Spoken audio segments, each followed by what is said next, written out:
So, how are you doing? Really, how are you doing? It's been a challenging last 3 weeks as we've seen Europe, um, as many of us have never seen it before in our lifetimes, being bombed and shelled and uh, refugees scrambling, uh, just death and destruction and pain and suffering. Seeing this on a day-to-day basis as headline news. It's the first thing that's on. It's on TV. It's usually the last thing that's on TV. It's through our social media. It's creeping into our consciousness. And you wouldn't be faulted if you started to develop a sense of doom and a sense of hopelessness, because we don't know how this whole thing is going to work out. We desperately want the fighting to stop. We want peace to kick in and grab hold. We want love to flourish. But we don't know how this is going to happen in the middle of this conflict where there's two parties that are not going to move. So where is the hope? But then we're in a paradox because we're also religious scientists. We know and practice the truth of our oneness, right? It's not a mystery to us. We know that we're one. We know that God is capable of doing anything at any time. And we know deep down, and we practice the truth that there are no hopeless situations. And God is in full effect everywhere. And we know that peace is at hand. So how do we resolve this paradox? How do we align our minds with the truth that we know above the truth that we're seeing right now? The truth that we're seeing with our eyes. And is there anything that we can do to help bring peace to the world? What can I do? I want to help. And I know that you want to help too. If there is something that you could do to help bring about peace, I know that you would do it, that you would at least attempt to do it. Well, today's talk is not about doing. It's about not doing. In order to bring peace to the world, we must first bring peace to ourselves as individuals. And to get that peace, we need rest. We need to take a rest. And that's what we're going to talk about today, is the importance of rest. So in Ernest Holmes' Declaration of Principles, the declaration that we have throughout every CSL center in existence today, we have this list of things that we believe, a declaration of principles that came from, that was written by Ernest Holmes. And I just want to point out two of the things that are on that list. My favorite thing that's on the list is this. We believe in the ultimate goal of life to be a complete emancipation from all discord of every nature, and that this goal is sure to be attained by all.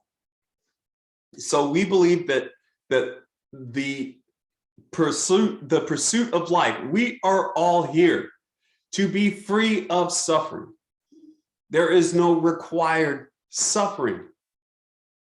And we believe that we can all be free from suffering if we control our minds and if we get to know what our minds are doing. So yes, we believe in complete emancipation from discord. We also believe in the direct revelation of truth through our intuitive and spiritual nature, and that anyone may become a revealer of truth who lives in close contact with the indwelling God.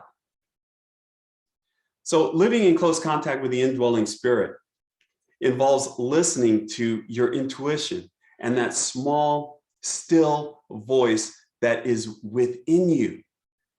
And to hear that small, still voice, we need quiet, and we need peace. We need to calm things down. We need to stop moving. We need to stop calculating in our minds. Now, make no mistake, God is always speaking to us. That's what I believe. I think God is speaking at all times. Sometimes God speaks in a whisper, and sometimes God speaks with a bullhorn. Now, I think this kind of goes on a scale. If there's something that you need to know, something God is trying to convey to you, first you're going to get the whisper. That's God's first mode of communication, is directly speaking to you in that quiet, soft tone. And if we don't listen to that, then God speaks gradually louder. Louder and louder and louder and louder until we are getting the message. And I don't know if you've ever heard the bullhorn of God, but I've heard it. And it's loud. It's loud and it shakes the room. So I want to start listening at that whisper period. I like to get the whispers from God. And in order to get a whisper, we've got to calm things down. We've got to settle things down, and we've got to lock into a period of rest. So rest, regular, substantial periods of rest, allows us the time to listen within and to connect with our own mystical truth that we can understand, that's made for us, and to communicate to our experience. And that's why almost every mainstream faith tradition includes periods of rest. Christianity, Judaism, Islam, Buddhism, Baha'i, and more. They all acknowledge and promote rest as a part of practicing the faith. Even beyond the spiritual world, corporate researchers tell us that rest makes us more productive as employees. And who doesn't want to be a better employee? I do. Doctors tell us that that rest reduces stress and allows the body to heal. And we know this is true. You pull a muscle, you sprain something. What's the first thing the doctor tells you to do? You're going to need to rest that. You're going to need a period of inactivity so that your body can heal itself. Amazingly. But in order for your body to do that, you must rest. Artists tell us that rest allows us to connect with our inner creativity and problem-solving capacities. Capacities. Extended periods of rest, 12 to 24 hours straight, at least once a month, give us time to dig in and to the delight and the wonder of life. Having deep, lingering talks with good friends, sweet periods of meditation and self-reflection, time to be still and listen. It brings us balance and recharges us for the next period of activity. It gets us ready to jump into the fray again, but only this time with our minds filled with the truth of our oneness with each other, our oneness with the world, with the universe. And we get to reset through rest and then come at life again renewed. So if rest is so great, and it is great, why do I have to have this talk? Why do we have to have this talk with me convincing you that rest is good? Why do we as a culture run from rest? Well, it is our culture. We don't have time to waste. Okay, there's people out there that are doing more. They're going farther than we are. We need to catch up with those people. We need to catch up with them and pass them. We need to find out what they're doing. We don't have time to sit and wander and stare at our navels. We need to catch up. We need to get ahead. We need to be the one that's doing the most. And the literature around today's talk, it kind of calls this the cult of hustle. And it's got us rushing around trying to counter our belief in lack. That's what's happening here. We believe in lack. And so we have to hustle so that we don't have lack. As if our hustling is our only source. And it is not. We lack. So what is it that we feel that we lack? Well, we lack money, we lack resources, we lack praise, we lack attention, we lack time. And we know from the principles of science of mind that there's always more than enough. It's another one of those paradoxes. We got to hurry up, but then there is enough. We got to hurry up and gather and consume as much as we can, but why? Because there's enough. So in this frenzy, we can hide from our feelings and we can convince ourselves that we're too busy to do the important things in our life that we know that we need to do, like rest. Okay, we can say that we're too busy to rest. We're too busy to heal the damaged relationship. We're too busy to pick up that phone and have that difficult conversation that we need to have with someone. We're too busy to devote the time and energy to self-reflection that will move us forward in a real way. And there is time. If your best friend comes to you and says, hey, I need your help. I need your help. I need to talk something through with someone. And I don't know what to do about this. I need to talk. What do? Yeah, I don't really have time to talk to you. No. We clear our desk if we can. We clear our desk of everything and we sit there and we talk. And we talk it through. And we're there for our friend because we love them. We love them and we want only the best for them. And if they need us, then hey, that's our loved one. We're there for them. And so if we don't have time at the very moment to just clear our desk and talk, then we will set a date and we will make sure that we connect and talk because it's important, because they are important. But let me ask you, how important are you to you? How much do you love yourself? And do you love yourself enough to take out a little bit of time for yourself to rest, to take out that quality time? Aren't you worth the best of you? That's what you're about to give your friend, your absolute best. Why give anything less?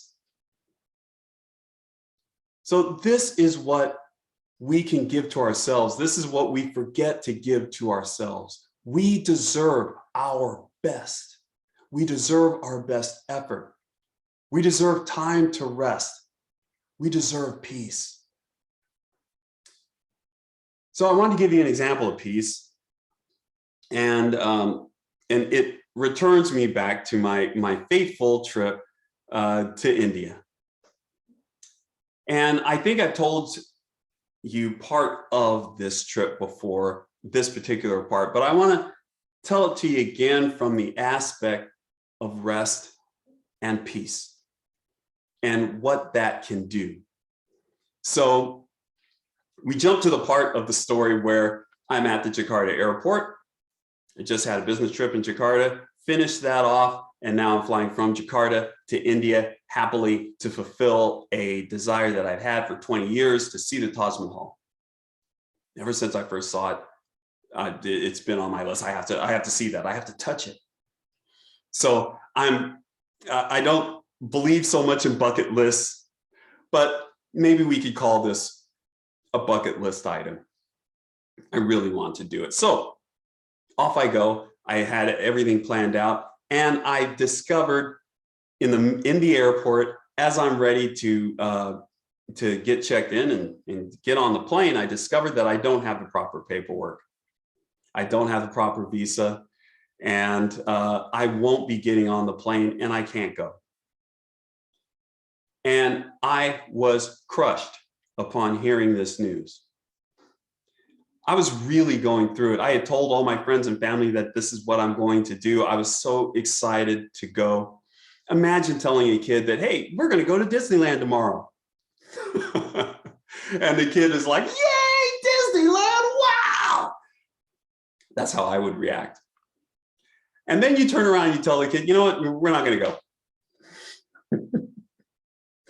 So if you can imagine that, that is what is happening in my heart at this time, just being crushed.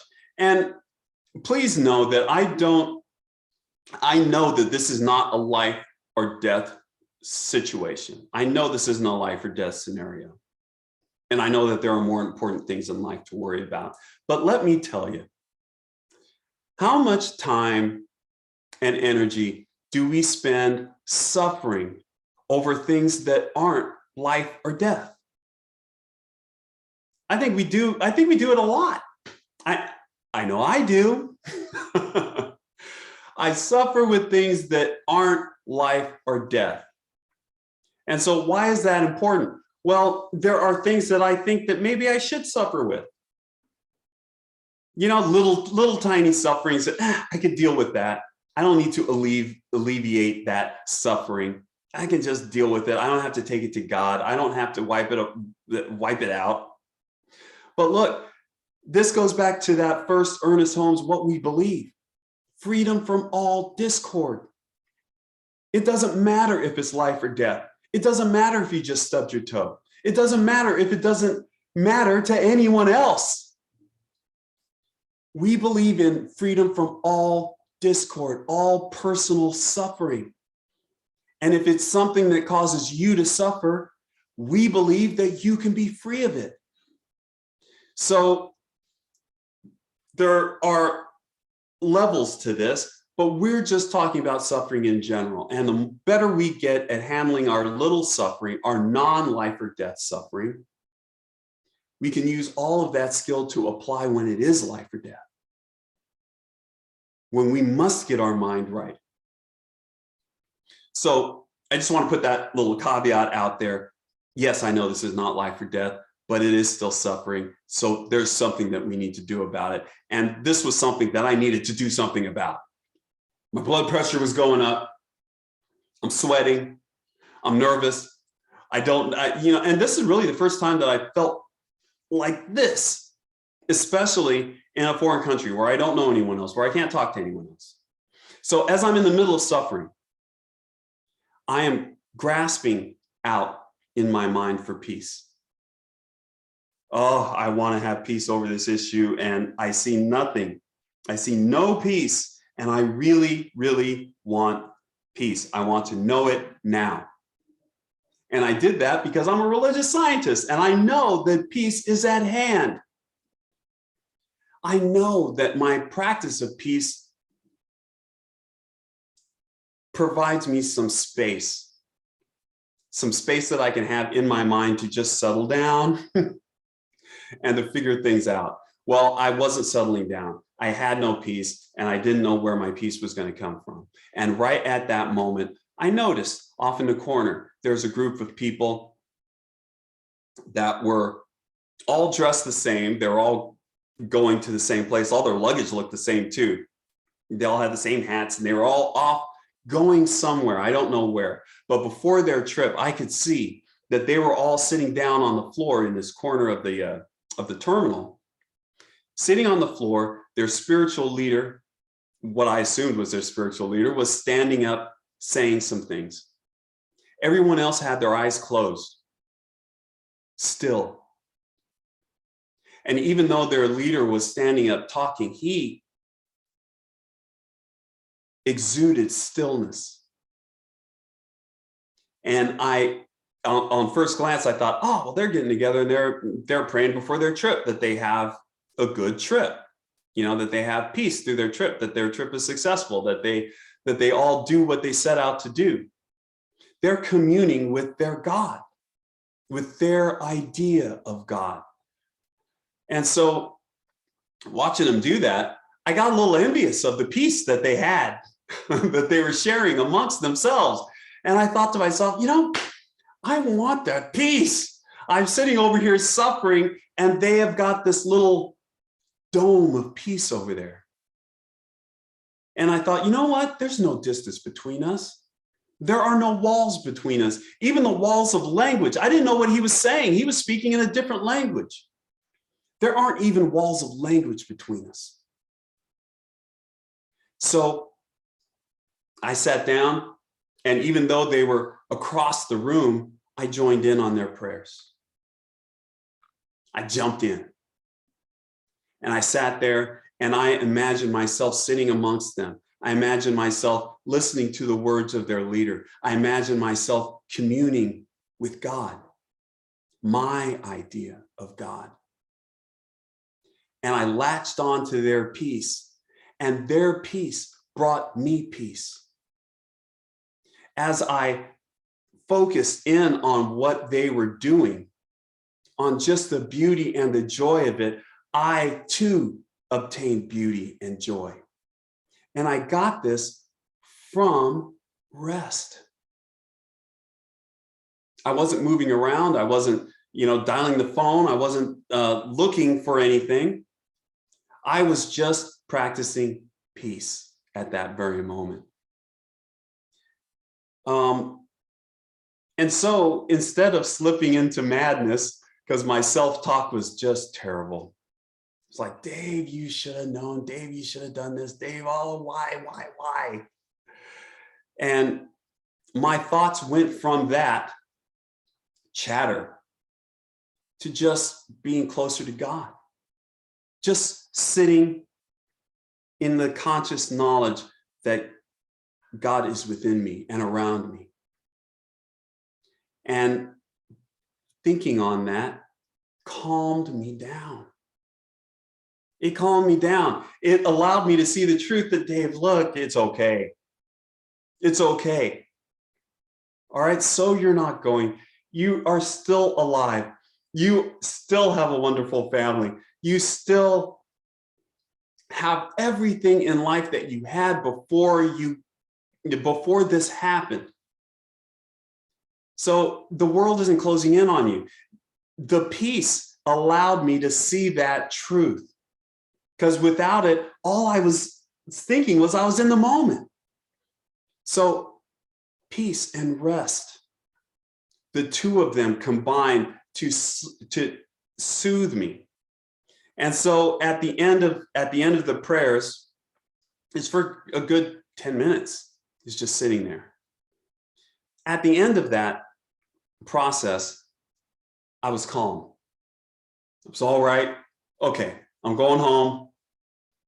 Yes, this is not what I had planned, but you know what? It's okay. It's okay. And just that little bit provided my heart with such peace and focus. I get on the phone. Okay, time to make these arrangements home. Just as I'm getting ready to make a phone call to make my flight arrangements to go home, Heather rides in on her white horse. And she says, hold on, I got a solution for you. And she called me and gave me a great solution. She found a place to give me a Jiffy visa. I got the visa. I had to wait an extra day, but that was no big deal. And I made my way to India. And I'm not saying that peace and rest led to that solution. I'm not saying that I manifested that solution from my rest. The only thing that I manifested from my rest was peace. A peace that made it okay for the present moment to be the present moment. It was a peace that made it okay for me not to go. It was a peace that made everything okay.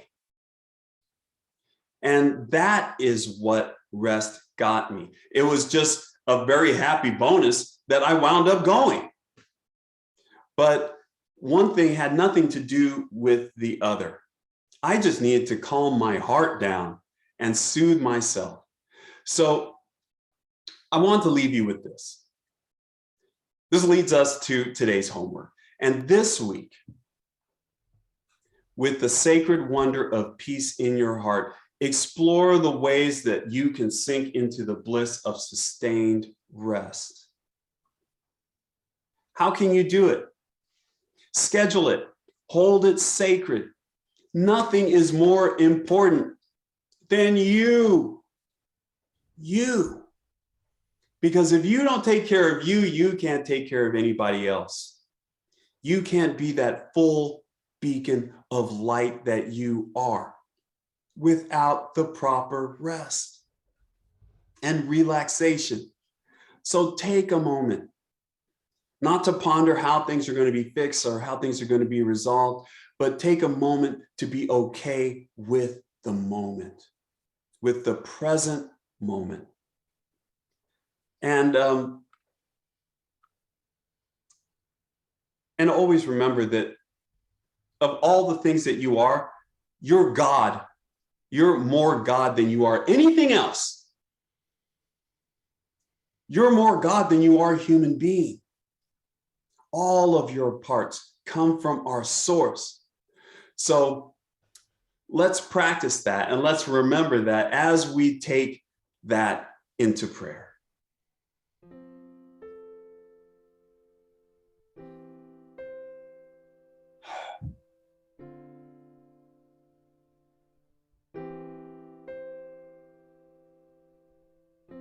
Thank you, thank you, thank you, thank you, Spirit.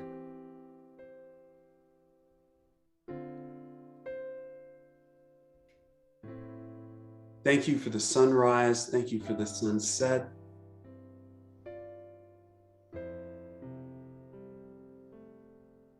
Thank you for all existence.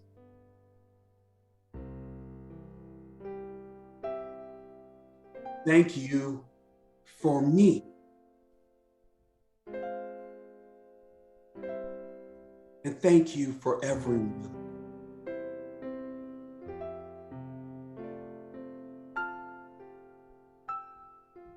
I feel such gratitude in my heart right now for oneness, to know that there is one spirit, one guide, one cause, one peace that is there available, open and free to all. And this is the peace that is in my heart right now. It's the peace that's coursing through my veins. It's the peace that makes me, me. And just as I know that God is peace, and therefore I am peace, I know that you are peace. I know that peace reigns throughout the world.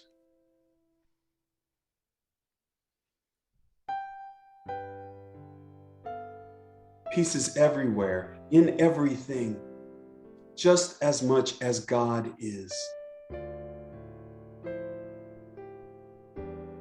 And I know that peace is emerging in infinite ways. I know that it's expressed in infinite expressions.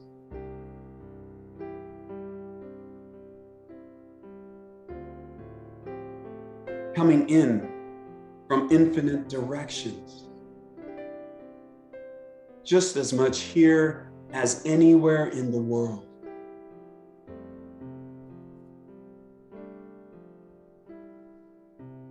And so it is knowing this oneness that I must give thanks.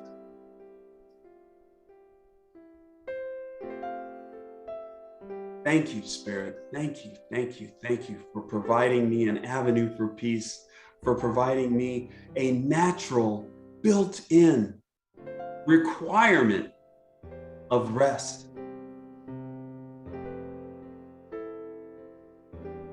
Thank you for the connection that we have, that we can enjoy through our rest, through our contemplation of spirit. We don't need to know how things will happen. We just need to know in the one. We just need to know that it is all happening in a world that works for everyone, that it is all subject to God's immediate response.